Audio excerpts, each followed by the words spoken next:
Hi అండి, అందరికీ నమస్కారం. ఈరోజు నేను లంచ్లో ఏం తింటానో మీతో షేర్ చేసుకుంటున్నాను.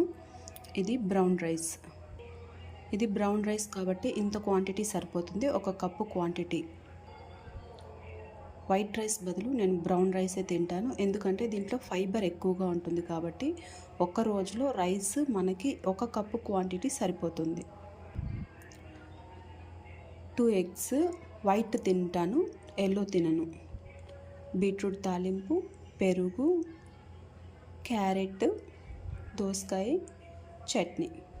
సో ఇది ఈరోజు నా లంచ్. లాస్ట్లో కొంచెం పెరుగు తింటాను.